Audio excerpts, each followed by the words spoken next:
Você ouvirá agora, na 106 FM, uma mensagem de Deus com o pastor Fernando Francelino. Cultos, terças, quintas e domingos, a partir das 20 horas. Rua Heitor Liberato, 1326. Todos são bem-vindos.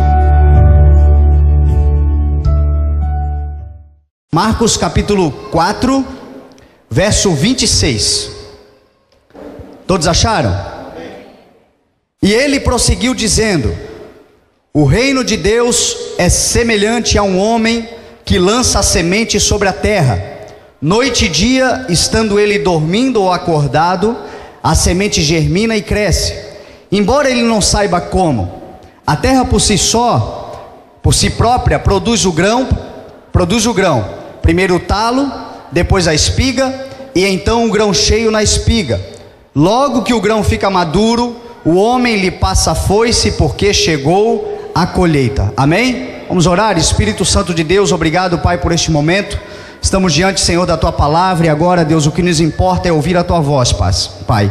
Estamos aqui, Deus, para que a Tua palavra seja ministrada em nossos corações, que a Tua palavra mude, Deus, o nosso entendimento, que ela nos faça, Deus, enxergar a nossa promessa, que ela nos faça enxergar o que o Senhor tem preparado para cada um de nós, e que o Teu nome, Deus, seja exaltado pelo poder da Tua palavra, em nome de Jesus, amém. Amém? Gente, nós estamos passando na igreja, como a igreja é nova, como muitos irmãos estão se convertendo, eu tenho observado de uns tempos para cá, Deus tem me colocado para fazer aconselhamento, gabinete pastoral. Os irmãos têm procurado para entenderem aquilo que eles estão passando pela palavra do Senhor, o momento que estão passando, e observando isto, e por aquilo que o Espírito Santo tem ministrado em nossos corações, e através das mensagens, eu tenho observado que muitos irmãos que estão chegando na igreja, estão chegando vivendo crises existenciais, crises familiares, crises financeiras, problemas diversos que causam muitas vezes até desespero por parte dos irmãos. Isso é algo que tem acontecido com muita frequência. Muitos que me procuram estão vivendo, talvez, nessa crise, a pior de todas que viveram até aqui. O pior momento da sua vida, a pior situação que ele poderia imaginar, ou ela. E eu entendo por que Deus está fazendo isso, por que Deus está colocando essas pessoas no nosso caminho, porque nós vivemos também um momento, eu também já vivi na minha vida um momento de uma crise muito forte. Você conhece o meu testemunho. Então a gente acaba tendo alguma experiência nesta situação para passar para os irmãos, porque nós conseguimos vencer pelo poder da palavra do Senhor. Ninguém é tão jovem que não tenha nada a ensinar, e também ninguém é tão velho que não tenha nada para aprender. Então a grande realidade da vida é que nós somos, como já dizia Aristóteles, eternos aprendizes. Estamos sempre aprendendo cada vez que a gente se relaciona com alguém, encontra alguém. Então, com relação a essa questão de crise grave, graças a Deus que Deus nos fez passar uma e nos fez vencer uma, não por causa de qualidades que nós temos, mas por causa do propósito de Deus. E isto não é diferente, meu irmão, de qualquer pessoa que seja escolhido pelo Senhor. Vou te dizer por quê. Porque a palavra do Senhor diz que o Senhor nos forja pelo fogo. Então fogo é dor, é sofrimento, é reclamação muitas vezes. Coloca o dedinho lá numa panela, no fogão, lá na chaminha do fogo. Coloca lá para você ver. Dói, não dói? Na hora a reação é reclamar. Deus nos forja assim. Eu tenho uma palavra para dar para você que talvez não te alegre muito, mas vai te abrir um entendimento. Provérbios 20, verso 30 diz assim: os ferimentos limpam as profundezas do ser. Na verdade, o Provérbios 20, 30 fala assim: os golpes e os ferimentos eliminam o mal. Os açoites limpam as profundezas do ser. Vamos repetir para ficar bem bom? Os golpes e os ferimentos eliminam o mal. Os açoites limpam as profundezas do ser. Alguém pode dar um glória a Deus por isso? Glória a Deus meio para dentro assim. Isso não nos alegra, mas nos explica muitas coisas. Isso nos explica por que a gente sofre tanto às vezes. Por que a gente passa por problemas tão graves às vezes. Quando eu descobri essa palavra, eu obviamente não fiquei feliz, mas eu comecei a entender por que Deus estava fazendo tantas coisas comigo. Por que Deus estava permitindo tantas coisas. Porque aquele sofrimento, aqueles golpes, aqueles açoites que eu estava recebendo, eles estavam limpando o meu ser.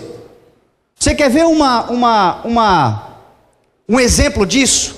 Por exemplo, antes de você se converter, você era alguém que parecia um ouriço, espinhento, bravo. Ai daquele que cruzasse o teu caminho, saía com ele nas costas. É revelação isso, pastor? Não, eu também era assim. Já ouviu falar que todo baixinho é invocado? Então eu também era assim, bravo, espinhento, não levava desaforo para casa, estava sempre com uma respostinha na ponta da língua. Aí, meu irmão, quando eu aceitei a Jesus e deixei Deus começar a trabalhar na minha vida, sabe o que Deus fez na minha vida? Começou a botar gente para me provocar perto de mim. Começou a colocar gente para me açoitar, para me incomodar, para me perturbar.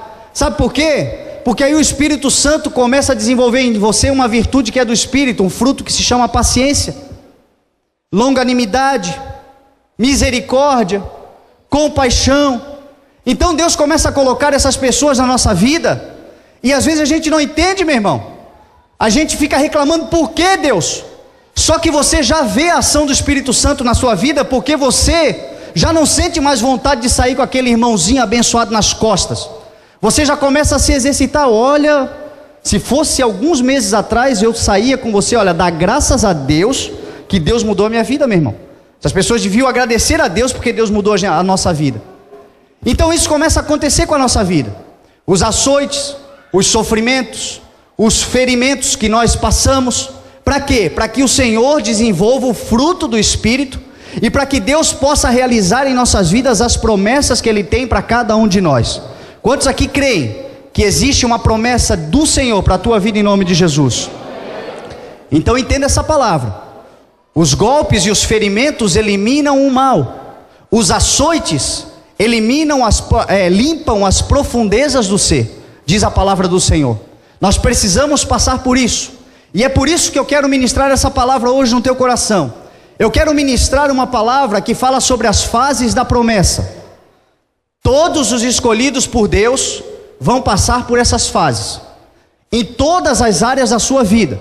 Talvez você seja chamado para estar em cima do altar pregando a palavra, como é o meu caso. Muitos exemplos aqui que eu vou citar com relação ao ministério que Deus me deu, porque é natural, é o testemunho que eu tenho. Mas isto serve para qualquer área da tua vida. Se você for chamado para ser um doutor, você vai passar por fases até a realização do chamado que você tem. Se você foi chamado para ser um empresário, alguém que seja próspero no Senhor, você vai passar por essas fases que vão lhe aprovar e a promessa vai se realizar na sua vida. Por quê? Para você não jogar fora, meu irmão. Para você não estragar aquilo que Deus tem para a sua vida.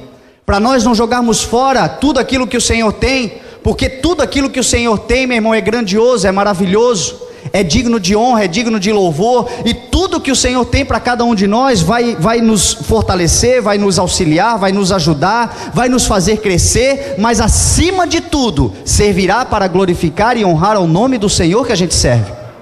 Então se nós não passarmos as fases, nós não vamos entender que é Deus na nossa vida. Nós não vamos reconhecer o poder de Deus na nossa vida. Então essas fases existem. E aqui nós vamos ver nesse texto maravilhoso. Aqui esse texto, a palavra do Senhor diz que o reino de Deus é semelhante ao homem que lança a sua semente sobre a terra.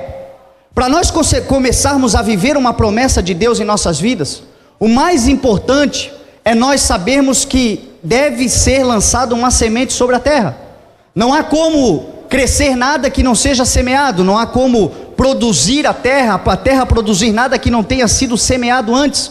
Você só recebeu uma promessa, você só está aqui nesta igreja nessa noite, você só está sentado ouvindo uma palavra de Deus, porque um dia foi lançada uma semente sobre a sua vida, e essa semente germinou ao ponto de você confiar e crer que o Senhor é o teu Deus, e que Deus tem essa promessa para a tua vida, amém? Foi isso que aconteceu. Talvez você, aqui nós temos alguns visitantes, mas muitas vezes a gente recebe irmãos que entram na igreja pela primeira vez. Eles não entraram na igreja simplesmente ao acaso, foi lançada uma semente. O reino de Deus, ele funciona a partir desse princípio, e a palavra do Senhor nos ensina, meu irmão, que se nós quisermos receber do Senhor sabedoria, promessas, se nós quisermos receber do Senhor projetos, nós precisamos ter o caráter de Deus em nossas vidas. E o caráter de Deus, meu irmão, é se preocupar com gente. O caráter de Deus é amar as pessoas. O caráter de Deus é amar o mundo. O caráter de Deus é amar o pecador. O caráter de Deus é amor. A Bíblia diz que Deus não tem amor. A Bíblia diz que Deus não produz o amor. A Bíblia diz que Deus Ele é o próprio amor, a essência de todas as coisas. Então, quando nós queremos algo do Senhor, nós precisamos primeiramente entender que tudo que Deus tem para a nossa vida não vai abranger simplesmente o nosso umbigo, vai alcançar a nossa família, vai alcançar aqueles que estão próximos de nós, vai alcançar as pessoas que vão fazer parte da nossa vida, vai ser transbordante, porque a palavra do Senhor diz que as bênçãos do Senhor, elas são transbordantes. Então, quando nós entendemos que o projeto que Deus tem para cada um de nós não envolve simplesmente o nosso eu, a nossa própria vida, mas envolve a vida de muita gente, nós começamos a entender o que Deus tem para cada um de nós. E aí a gente semeia. A Bíblia diz que nós somos semeadores. A palavra do Senhor diz que nós precisamos semear para colher. A Bíblia diz que nós precisamos ganhar almas, porque aquilo que nós precisamos fazer, aquilo que de Deus nós vamos receber, e aquilo que de Deus nós vamos realizar nessa vida, nós vamos precisar de sabedoria. A palavra de Deus diz que é o Senhor quem nos dá sabedoria. O homem não pode dar sabedoria, o estudo não pode dar sabedoria. A sabedoria você só consegue com o Espírito Santo de Deus. Você pode ser um intelectual, um estudioso, um conhecedor de muitas ciências, mas se você não tiver o Espírito Santo de Deus, você não passa de um conhecedor. Quando nós temos o Espírito Santo de Deus, nós recebemos dele a sabedoria. E a palavra do Senhor diz que o fruto da retidão é a árvore da vida, e aquele que ganha almas, sábio é. Por isso a importância de nós entendermos esse princípio, que para nós recebermos do Senhor sabedoria, nós precisamos nos preocupar com gente, e isso engloba qualquer área da nossa vida. Se você for um empresário, e você simplesmente se preocupar apenas com o seu produto, com a venda do seu produto, e não se preocupar com o bem-estar daquele que consome o seu produto, você nunca vai passar de um simples vendedor que nunca vai chegar a lugar nenhum. As empresas grandes mostram isso. As grandes marcas, elas crescem porque elas se preocupam não simplesmente com a qualidade do seu produto, mas se preocupam com o bem-estar daqueles que consomem o seu produto. Você pode observar isso. Então, meu irmão, isso serve para qualquer área. Não adianta ser um pastor se você não amar gente. Não adianta eu subir em cima do altar e pregar uma palavra se eu não tiver aquele sentimento que a palavra do Senhor nos ensina, que Paulo escreveu, dizendo que a gente deve se alegrar com os que se alegram e chorar com os que choram. É preciso ser desenvolvido isso dentro de nós, e isso tudo vem através dessa semeadura. Quando a palavra do Senhor é semeada dentro de nós, o Espírito Santo de Deus começa a mudar a nossa vida. Quando você começa a se preocupar, meu irmão, com as pessoas que estão à sua volta, o Senhor começa a te abençoar. É isso que diz a palavra do Senhor, e as promessas do Senhor vão começar a se tornar realidade na tua vida para exaltar o nome dele. Amém? Então, meu irmão, se preocupe. Antes de pedir coisas, pedir sabedoria. É o primeiro passo para nós executarmos a promessa do Senhor. Tem muita gente que chega na igreja precisando e pedindo coisas. Todos nós necessitamos de coisas. Mas o que nós mais devemos, meu irmão, ansiar nas nossas vidas é a sabedoria. A palavra do Senhor diz que a sabedoria, ela é mais preciosa do que rubis. Não há nada que você possa ter, a palavra do Senhor diz, que se compare a ela. Então é importante nós entendermos isso, nós buscarmos isso do Senhor. Tem muita gente pedindo coisas e o Senhor diz assim: eu posso dar. Eu sou dono do ouro, da prata, eu criei os céus e a terra, eu tenho todas as reservas para tudo aquilo que ele precisa, eu posso ser o financiador daquilo que ele precisa, eu posso ser aquele que gere os recursos que ele precisa, mas como que eu vou dar na mão dele se ele não conseguiu o mais importante, que é a sabedoria, o conhecimento, o buscar crescer, o buscar entender, o buscar se qualificar, o buscar se capacitar, seja em Deus, seja naquilo que você vai fazer, buscar o conhecimento acima de todas as coisas, buscar o conhecimento para salvar vidas, para ganhar almas. Hoje, meu irmão, muitas pessoas estão sofrendo dentro da igreja, porque elas chegam preocupadas apenas consigo. E é importante, claro, você tem as suas dores, mas é importante nós entendermos isso. Eu quero frisar bem: quando você tirar um pouco o foco de você e começar a perceber que do seu lado pode ter alguém numa situação pior do que a sua, e você se tornar um abençoador naquela vida, você começa a semear naquela vida, você começa a abençoar aquela vida, você começa a prover sobre aquela vida. E a palavra do Senhor diz que aquele que faz aos pobres empresta a Deus. Você crê nessa palavra? É o que diz a palavra do Senhor. Sabe o que acontece, meu irmão, quando alguém tem uma necessidade e você pode ajudar essa pessoa, e você assim faz? Você passa, meu irmão, a ser aquele a quem Deus deve, diz a palavra do Senhor. É Deus que deve para você. Deus não fica devendo nada para ninguém.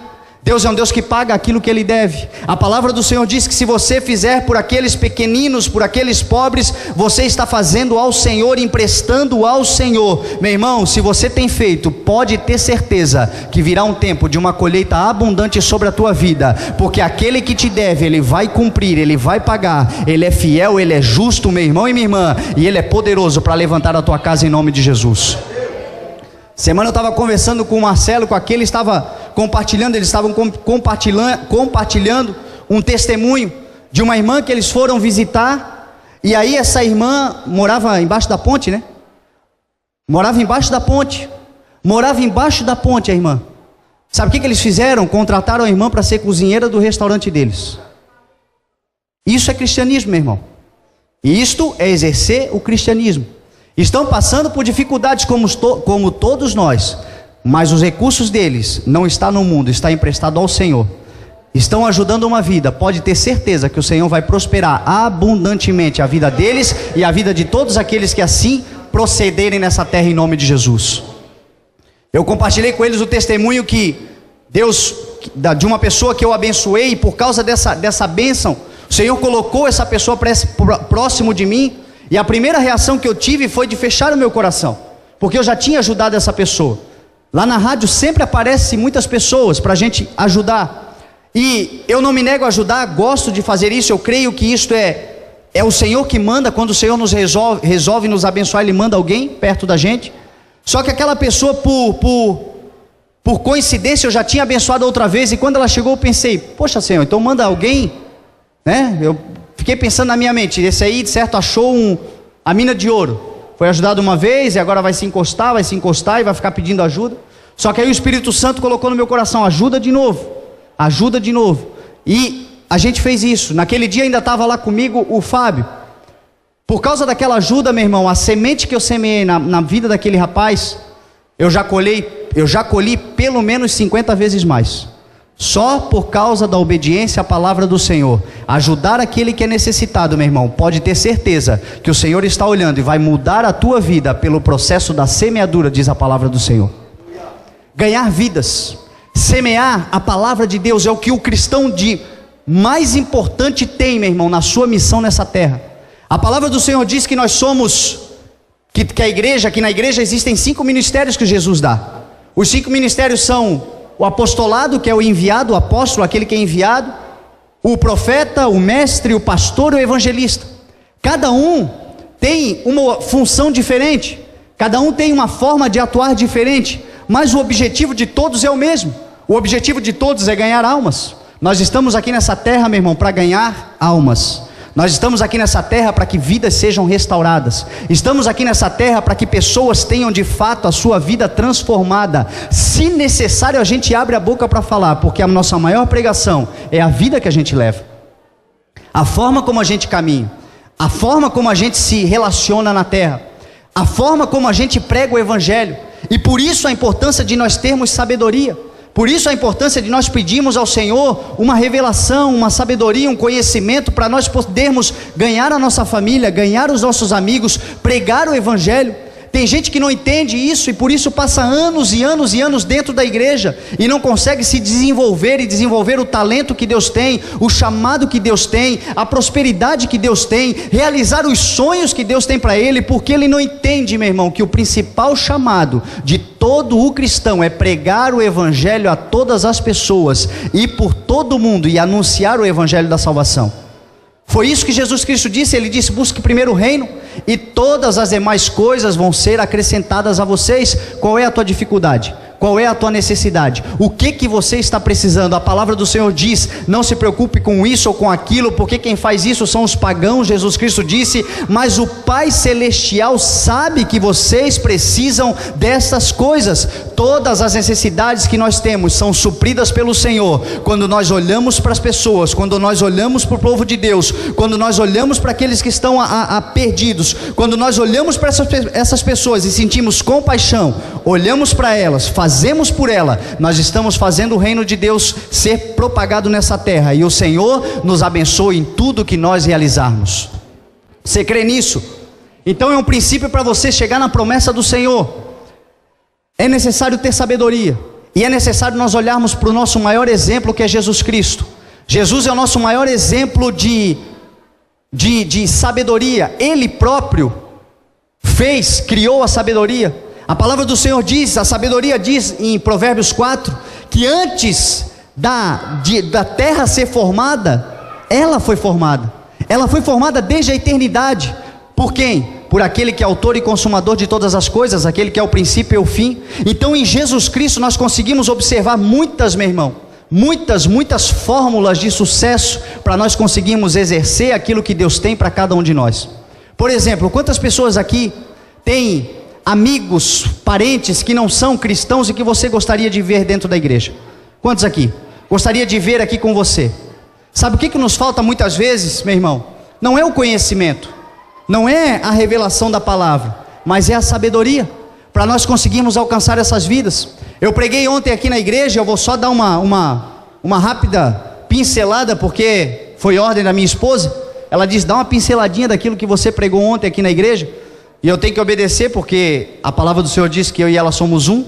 Então se eu for contra ela, eu vou ficar brigando com uma parte de mim aqui dentro. Então eu tenho que dar uma passadinha. Ontem nós pregamos aqui na igreja, no culto de Santa Ceia, sobre as formas que nós podemos exercer para conquistar pessoas. Olhando para Jesus Cristo, nós podemos observar Jesus no Sermão da Montanha, realizando algo extraordinário. A Bíblia diz que o Sermão da Montanha foi o primeiro discurso que Jesus fez. Jesus ali naquele momento, ele não era o Messias ainda para aquele povo, ele não era conhecido para aquele povo, ele não fez cair fogo do céu, ele não fez nenhum milagre mirabolante para atrair aquele povo. Só que a Bíblia diz que ele foi cercado por uma verdadeira multidão.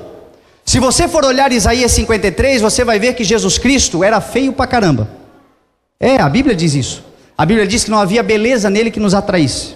A Bíblia diz que ele era um homem da qual as pessoas escondiam o seu rosto. A Bíblia diz que ele era um homem experimentado em dores. A Bíblia diz que ele foi rejeitado pelos homens. Isaías 53 diz isso. Ou seja, se Jesus Cristo estivesse aqui no nosso meio nessa noite, em carne e osso, provavelmente ele seria rejeitado por muitas pessoas. Provavelmente ele seria desprezado por muita gente, porque ele não tinha nenhuma beleza que nos atraísse. Só que quando ele abria a boca, meu irmão, as pessoas eram atraídas por ele. Quando ele declarava a sua palavra, as pessoas eram atraídas para ele. Quando ele declarava uma palavra, havia cura, libertação, salvação. Só que Jesus, meu irmão, no Sermão da Montanha, ele não usou nenhuma artimanha espiritual, vamos dizer assim, para atrair aquele povo. Jesus usou simplesmente a psicologia. Jesus usou de argumentos 100% naturais para atrair a multidão, para ouvir a palavra que ele tinha. Se ele usou os argumentos e princípios 100% naturais, estes são os mesmos princípios que nós poderemos utilizar para ganhar a nossa família, para ganhar os nossos amigos, para salvar vidas e para o Senhor realizar a promessa que Ele tem na nossa vida e honrar o nome dEle na nossa vida. Você crê nisso? Então Jesus, a Bíblia diz que a primeira coisa que Jesus fez, Ele olhou as multidões e Ele se assentou e começou a falar aos seus discípulos. Ele não falou à multidão, Ele falou aos seus discípulos, as pessoas que já confiavam nele. E a primeira atitude que Ele tomou foi de conquistar o coração das pessoas. Essa fórmula, meu irmão, que eu vou passar para você, é uma fórmula que está na palavra do Senhor, é uma revelação que está na palavra do Senhor, e ela precisa ser obedecida exatamente nesta ordem. Neste caso, se nós trocarmos a ordem dos fatores, nós vamos alterar completamente o produto, porque é necessário nós obedecermos isso. Jesus fez assim. Quando Jesus foi pregar a palavra, a primeira coisa que ele fez foi conquistar o coração das pessoas. Sabe por que muitas vezes nós não conseguimos conquistar as pessoas?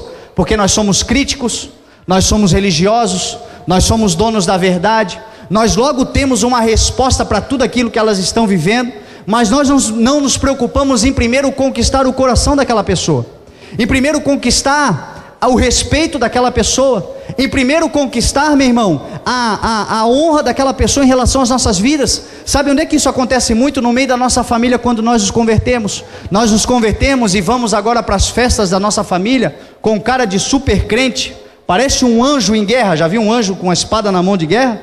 Antigamente ele ria, ele se divertia, ele brincava com todo mundo. Agora não, agora ele é crente. E aí ele chega com aquela cara de guerra, parece que todo mundo que ele vê é capeta, sabe? Que está sempre na... Isso acontece, meu irmão.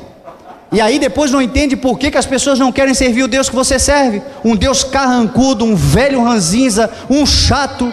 Porque a palavra do Senhor diz, meu irmão, que aquilo que de Deus pode ser conhecido é revelado através de nós. Que Deus nós estamos revelando para o mundo lá fora. Que Deus nós estamos revelando para aqueles que estão de olho em nós. Jesus Cristo, a primeira coisa que Ele fez foi dizer: bem-aventurados vocês que sofrem, bem-aventurados vocês que são misericordiosos, bem-aventurados vocês que são perseguidos por causa do meu nome, bem-aventurados vocês que têm fome e sede de justiça. Bem-aventurado significa felizes. Feliz é você pelos problemas que você está passando, porque esses problemas vão fazer com que Deus seja revelado na tua vida. Feliz é você por tudo aquilo que está acontecendo na tua vida, porque Deus um dia vai revelar o seu poder na sua vida. Este é o sentimento que nós temos que ter quando nós olhamos, meu irmão e minha irmã, para as pessoas que estão sofrendo, para as pessoas que estão desanimadas, para as pessoas que estão desiludidas na vida. Jesus, naquela situação, ele estava falando com um povo que era escravizado praticamente, um povo pobre, um povo infeliz, um povo que era oprimido na sua própria terra, e ele diz para aquele povo: bem-aventurados. Conquistou o coração. Eu imagino ele falando com os discípulos, e enquanto ele falava, aquele povo começou a se identificar, começou a dizer: opa, ele está falando, tem a ver comigo, o que ele está dizendo tem a ver comigo. Sofredor, eu também sou, eu torço para o Flamengo, sofro que não é mole, tem tudo a ver comigo. É verdade, meu irmão. Ou seja, a gente não se mistura mais. Deixa eu contar um testemunho para você. Quarta-feira agora, eu vou fazer um casamento que eu tenho certeza que é algo maravilhoso, de uma estratégia que o Senhor tem de salvação da vida de uma família inteira. Quarta-feira agora eu vou realizar o casamento de um amigo e de uma amiga minha, que eu os apresentei quando nós estávamos no mundo. Amigo meu de muitos e muitos anos. Ele tinha acabado de terminar um relacionamento, estava borocochô, chato. Sabe como é que é um homem depois que fica muitos anos no relacionamento? Quando ele sai a primeira vez, ele não sabe se bota a mão no bolso, se não bota, se cruza o braço, se não cruza. Ele estava daquele jeito. Ela também estava desiludida com alguns relacionamentos que ela tinha. E aí naquela noite eu fiquei pensando assim: ó, quer saber de uma coisa? Eles não vão atrapalhar a minha noite, eu vou juntar os dois e eles que se consolem. E aí, meu irmão, o que aconteceu? Começaram a namorar, eu me converti, me tornei um pastor. Aquela brincadeira vai acabar em casamento. E mais doido de tudo isso, para ver como Deus faz as coisas, eles me convidaram para ser o pastor que vai ministrar a bênção no casamento deles. Meu irmão, isso é de Deus, isso é de Deus. Mas sabe por que isso vai acontecer? Porque eu nunca deixei de ser o Fernando que eu sempre fui com ele, a amizade que nós temos. Ele não é convertido, ele está sendo ministrado ainda na palavra do Senhor, com as sementinhas que a gente vai lançando. Só que eu conquistei o coração dele, sabe como? Quando aconteceu tudo que aconteceu, eu dei uma sumida, passei uns 5 meses num processo de imersão total e não vi mais ninguém. Depois desse tempo, eu e a Elisa marcamos um jantar com os nossos velhos amigos e tal, e com eles. E aí a gente foi para esse jantar, e depois do jantar, no outro dia, ele falou para a noiva dele, que falou para a Elisa, que me falou, dizendo o seguinte, sabe o que eu achei legal no Fernando? O Fernando não mudou. Ele é pastor, ele é crente agora, mas ele continua a mesma pessoa, ele tá legal pra caramba, ele não mudou.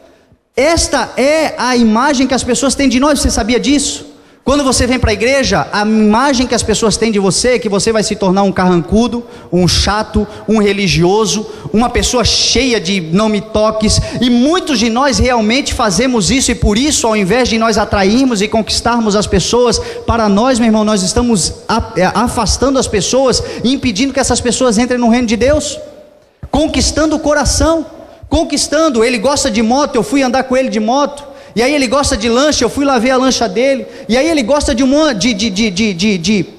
dessas coisas. Aí ele vai correr de moto, me convida, eu vou lá.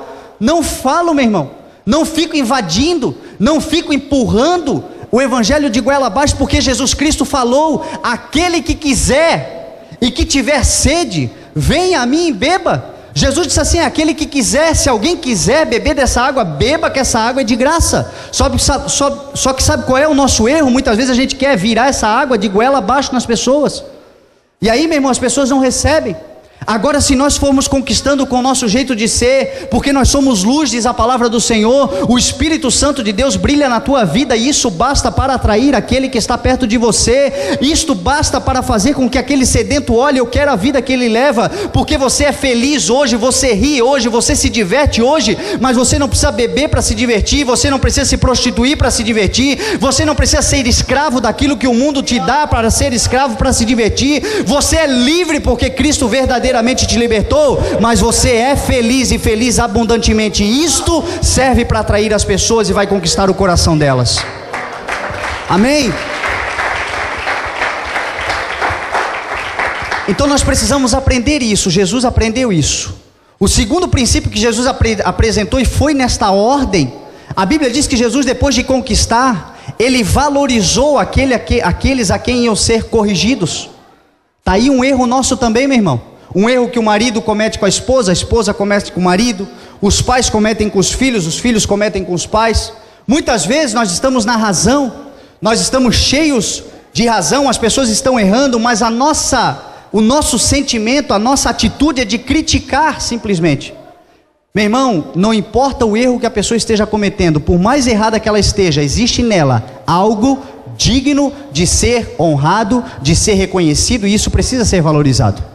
É assim que nós conquistamos as pessoas, é valorizando cada uma delas. Como eu disse para vocês, Jesus Cristo estava pregando para um povo que era miserável praticamente, só que Jesus Cristo olha para aquele povo e diz assim: vocês são o sal da terra, vocês são a luz do mundo. Não há como esconder uma cidade edificada sob uma candeia, sob uma mesa. Ao contrário, coloca essa candeia no alto para que todos possam vê-la e que ela possa iluminar a todos. Aquele povo era menosprezado pelos seus vizinhos, aquele povo era debochado por todos os que viam. Só que Jesus Cristo disse assim: vocês têm valor, há valor em vocês, há valor naquele pecador que você conhece, há valor naquele filho, quem sabe rebelde, há valor, quem sabe, naquele marido que tá errando tanto no relacionamento que vocês têm, há valor, meu irmão e minha irmã, naquela esposa, quem sabe, que está reclamando de tudo, há valor nela. Reconheça o valor que existe nela, e você vai conquistar o coração dela, e o nome do Senhor vai ser exaltado, e vai voltar a brilhar a luz no teu relacionamento, vai brilhar a luz na tua casa, vai brilhar a luz em tudo que você fizer. Se nós entendermos, meu irmão e minha irmã, que as pessoas têm valor, e antes de nós fazermos qualquer tipo de crítica, nós precisamos valorizar essas pessoas. Muitas vezes, um patrão, por achar que pode pagar o salário, e porque paga o salário, desvaloriza ou menospreza ou despreza os seus funcionários. E aí o negócio não vai bem, as coisas não dão certo, não entende por quê? Porque nós não valorizamos muitas vezes, meu irmão. Dê valor às pessoas que estão próximas de você. Não é com dinheiro simplesmente que nós valorizamos as pessoas, é com respeito, é com honra, é com honestidade, é com reverência. Meu irmão, se nós honrarmos as pessoas que estão à nossa volta, se nós honrarmos o valor que elas têm, nós vamos atrair elas para Cristo, e a promessa de Deus vai ser realizada e cumprida na nossa vida em nome de Jesus. Amém?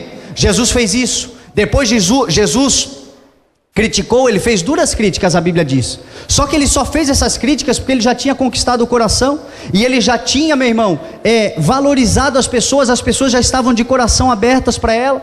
Tem muitas pessoas, meu irmão, que a gente sabe o mal que elas estão vivendo, a gente conhece a situação, a gente conhece qual é o resultado daquilo e sabe o que elas precisam fazer para sair daquela situação, só que a gente não tem o coração dessa pessoa. A gente não conseguiu conquistar essa pessoa, então não vale a pena falar ainda, não vale a pena você dizer alguma coisa, porque você vai acabar afastando. Conquiste o coração, conquiste a confiança, valorize os pontos fortes daquela pessoa que está à sua volta. Aí sim, meu irmão, se for necessário uma crítica, você vai fazer, e essa pessoa vai aceitar, e o nome do Senhor vai ser exaltado, porque ela vai ser corrigida pelo poder da palavra do Senhor. A luz que brilha em você vai dar direção ao caminho que ela deve seguir em nome de Jesus. Jesus fez isso, e depois Jesus apresentou uma solução. Não adianta criticar e não apresentar solução. Às vezes a gente critica, está cheio de dedos, cheio de opinião sobre tudo, mas não tem solução para nada. Jesus Cristo disse a solução. Ele disse: aquele que ouve a minha palavra e a pratica é semelhante ao homem que constrói a sua casa sobre a rocha. Caem as chuvas, transbordam os rios, batem os ventos contra aquela casa, e aquela casa não cai, porque está fundamentada na rocha. Ou seja, Jesus Cristo deu a solução é Jesus Cristo. Qualquer pessoa que te perguntar sobre qualquer coisa, qualquer problema que ela esteja vivendo, qualquer adversidade que ela esteja atravessando, meu irmão, a solução não é a religiosidade, a solução não é aquilo que o homem diz, a solução é Jesus Cristo. Jesus Cristo conhece o teu passado, Jesus Cristo conhece o teu presente, Jesus Cristo conhece o teu futuro. Ele vai te levar para o lugar certo, se nós entendermos que tudo que nós precisamos fazer tem que estar fundamentado nessa rocha. Cada vez que você abrir a boca para corrigir, para exortar, para falar, para anunciar, meu irmão, a salvação para a vida de alguém, a salvação não é dogma, não é doutrina, não é dedo apontado, não é usos e costumes, não é nada disso. A solução é Jesus Cristo. Ele é que salva, Ele é que liberta, Ele é que transforma, Ele é que de fato morreu por nós na cruz do Calvário. Ele é que merece honra, glória e louvor em nome de Jesus. Amém? Então é importante nós aprendermos isso, essa finalidade. A Bíblia diz que a primeira coisa que este homem faz é semear a semente. E Deus disse que Jesus Cristo falou que o reino de Deus é semelhante a um homem que lança a semente sobre a terra.